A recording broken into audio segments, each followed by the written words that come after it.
The morning light spilled across the fields like honey, thick and golden, but to the farmer, it felt thin, fragile, almost meaningless. He rose from his bed at the same hour he always did, long before the sun had fully climbed above the horizon. His boots, worn and dust-caked, sat by the door waiting for him, like loyal dogs who never asked questions. He pulled them on without thought, the way he always did, and stepped out into the crisp air. His land stretched for acres, the soil rich and dark, rows of corn already high with summer growth. The world would have called it beautiful. Neighbors, when they passed, would say how blessed he was, how bountiful his fields looked, how fine his cattle grazed in the far meadow. But beauty was a language he no longer understood. It had been 2 winters since he lost her. His wife. His heart. His companion in every chore, every supper, every quiet evening by the fire. 2 winters, yet the memory of that day still stung as sharply as the first. The fever had taken her quickly, too quickly. He still remembered the way her hand had felt in his as her breathing slowed, the way the doctor's eyes had told the truth before his mouth ever did. Since then, the house had been a hollow shell, echoing with absence. The laughter that once spilled from the kitchen gone. The hum of her voice as she hummed while sewing by the window silenced. Even the smallest things, the clink of her teacup, the way she'd tease him when he forgot his hat, they haunted him more than the big memories. It was the small, ordinary echoes of her presence that hurt the most. And so, the farmer lived each day by routine. Not because he wanted to, but because he had to. The animals needed tending. The soil needed turning. The crops would not wait for his grief. And so, he worked. He worked until his hands ached, until his back felt like iron, until the sweat of labor drowned out the sting of memory. Work was the only medicine that dulled the pain, and he took it in heavy doses. But when the day was done, when the fields were quiet, when the sun dipped low and the cicadas sang their evening song, the silence returned. The kind of silence that pressed against the walls of the house and settled heavy on his chest. He often sat by the fire in those evenings, staring at the chair across from him, her chair. He couldn't bring himself to move it. Couldn't bring himself to touch the blanket still draped across its back. It felt wrong, as if doing so would erase her, as if she'd never been there at all. Sometimes, he'd catch himself speaking aloud, muttering small things into the empty room. "Cold night tonight," he'd say, before realizing there was no one to answer. Other times, he'd glance up at the window, expecting to see her silhouette there, only to remember she was gone. The loneliness didn't roar. It didn't scream. It whispered. It crept. It lingered in corners. It seeped into the cracks of his soul, slow and relentless, like water. Neighbors were kind, of course. They'd bring food now and then. They'd invite him to gatherings, barn dances, church suppers. But he rarely went. Not because he didn't appreciate it, but because the sound of other people's laughter only reminded him of what he had lost. He didn't begrudge them their joy, he simply couldn't share in it. He had come to believe that this was how his life would be, from now until its end. Work and silence. Fields and shadows. A steady march of days that blurred into one another. And yet, deep inside him, though he would never have admitted it, there was a hunger. Not for food. Not for wealth. But for warmth. For laughter. For the simple sound of another voice in the house. He would have denied it if asked, insisting he was fine, insisting he didn't need anyone. But the truth lingered all the same, he was a man built for family, and family was the one thing he no longer had. That evening, after a long day's work, the farmer sat at his table with a simple meal: bread, cheese, and a bowl of stew reheated from yesterday. The fire crackled softly in the hearth. Outside, a storm had begun to stir. The wind picked up, rattling the shutters, and rain spattered against the roof in heavy drops. The farmer chewed slowly, staring at the empty place across the table where once she had sat. He thought of the storms they used to weather together, how she'd light candles when the power flickered, how she'd laugh and say storms made the world feel alive. He found no such comfort in them now. To him, storms were only reminders of how fragile everything was, how easily something precious could be swept away. Thunder rumbled in the distance, low and heavy. The farmer sighed, pushing his half-finished meal aside. He leaned back in his chair, listening to the storm rage outside, wondering how many more nights like this he would endure. And then it came. A sound. A knock. At first, he thought he had imagined it. The wind, perhaps, or a loose shutter. But then it came again. 3 sharp raps against the wood of the front door. The farmer froze. Visitors were rare, especially in such weather. He pushed back from the table, his chair scraping against the floorboards, and stood. Slowly, cautiously, he crossed the room. The knocking came once more, urgent this time, almost desperate. When he pulled the door open, the storm rushed in, wind, rain, and all. But there, on his doorstep, huddled together against the storm, stood 3 children. The eldest was a boy, perhaps 15, with eyes that carried a weight too heavy for his years. Beside him clung a younger sister, no more than 10, shivering under a thin shawl. In front of them stood the youngest, a little girl of maybe 6, her cheeks streaked with rain and tears alike. The farmer stared, struck silent. The boy lifted his chin, his voice steady despite the tremor in his body. "Sir," he said, "we've nowhere else to go." The farmer's heart thudded in his chest. He looked.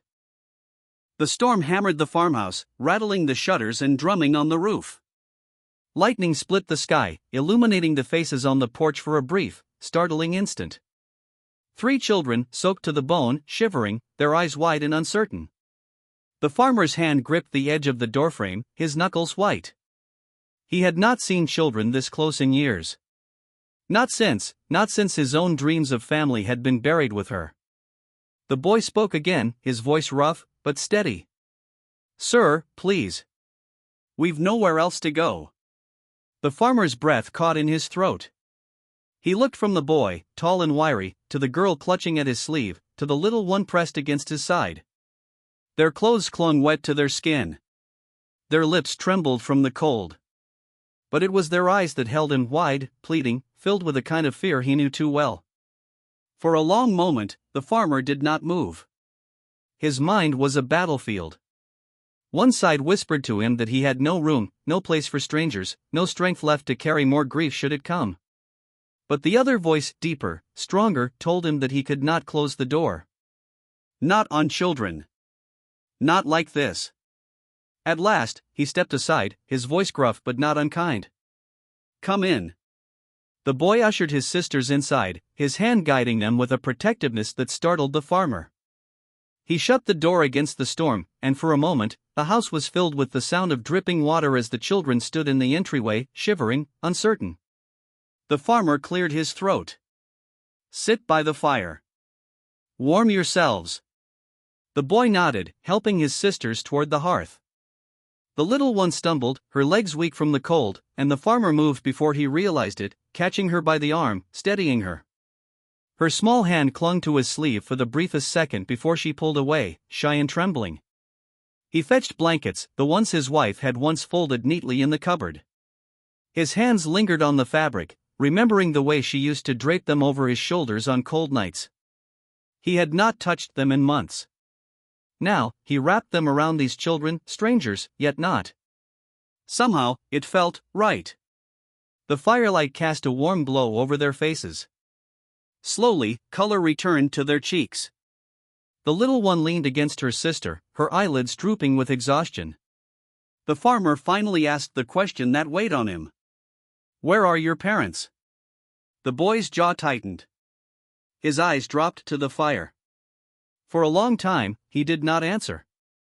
Finally, he spoke, his voice low. "Gone. Fever took them. Both." The words hung heavy in the room, as heavy as the storm outside. The farmer's chest tightened. He knew that kind of loss. The rawness of it. The emptiness. He looked at the boy again, really looked, saw the weight he carried, the way he stood straighter than his years demanded, the way his hand never left his sister's shoulders. He was a child, but forced to be more. Forced to be strong. Forced to be what they had lost. The farmer felt a pang deep in his soul. He stirred the fire, his face hard but his voice softer. "You'll stay here tonight. We'll see about tomorrow when it comes." The boy nodded once, his relief subtle but real. The sisters said nothing, but their eyes, wide and grateful, spoke for them. As the storm raged outside, the farmer found himself moving through the house with unfamiliar purpose. He brought bread and milk to the children, setting it before them without ceremony. He fetched dry clothes from the chest in the corner, old garments of his, far too big, but warmer than their soaked rags. The eldest girl laughed a little as her younger sister drowned in the size of the shirt, the sleeves falling past her hands. It was a small laugh, brief, fragile. But it filled the room in a way the farmer had not heard in years. His chest ached at the sound of it. Later, when the children were asleep by the fire, curled under blankets, the farmer sat in his chair, staring at them. The boy slept upright, his arms around both sisters, his head tilted against the wall. Even in sleep, he seemed on guard, ready to protect them. The farmer leaned back, his eyes heavy, and whispered into the quiet. "What am I to do with you?" But no answer came, only the crackle of the fire and the rhythm of the rain. Morning broke, soft and gray. The storm had passed, leaving behind the smell of wet earth and clean air. The farmer rose early, as he always did, and for a moment he forgot the knock, the storm, the children. But when he stepped into the main room, there they were. The little girl blinked up at him sleepily, her hair a tangle of curls. The elder sister was folding the blankets neatly, as if trying not to be a burden. And the boy was already at the window, looking out at the fields. The farmer paused, studying him. "You ever worked land before?" he asked. The boy turned, meeting his gaze. "Yes, sir. Father had a plot. Smaller than this, but I worked it with him. I know my way around a plow." The farmer gave a small grunt, masking the spark of respect he felt. "We'll see." And so the day began. The farmer had not intended to keep them. Truly, he had not. His plan was simple: give them a roof for the night, food for the road, and then what? Send them where? To town? To strangers? But as the hours passed, the idea felt less certain. The boy followed him into the fields, eager, steady-handed. He worked the soil with surprising skill, his strength small but determined. He asked questions, thoughtful ones, about planting, about yield, about seasons. The elder girl helped in the kitchen, shy but diligent. She swept, she chopped vegetables, she even hummed softly as she worked, and the farmer froze when he heard it, because it reminded him of his wife. The sound of a girl's gentle humming in the kitchen, something he thought he would The youngest, she trailed after him everywhere, her small feet pattering behind his boots. She picked wildflowers at the edge of the field and handed them to him with a smile missing 2 teeth. Once, she slipped her hand into his without asking, and the farmer's heart nearly broke from the simple weight of it. By sundown, the house was not silent. It was filled with voices, with footsteps, with the sound of life. The farmer sat at the table that evening with 3 children eating beside him, and for the first time in 2 winters, the empty place across from him did not feel unbearable. He told himself it was temporary. That they needed him only for now. That someone else would take them, someone more suited. But as the days stretched into a week, and the week into more, he began to understand a truth he could not deny. They had nowhere else. And, perhaps, he realized with a quiet ache, neither did he. He had opened his door to orphans on a stormy night. What he did not know then was that he had opened more than his door. He had opened his heart. And from that night onward, his life would never again be the same.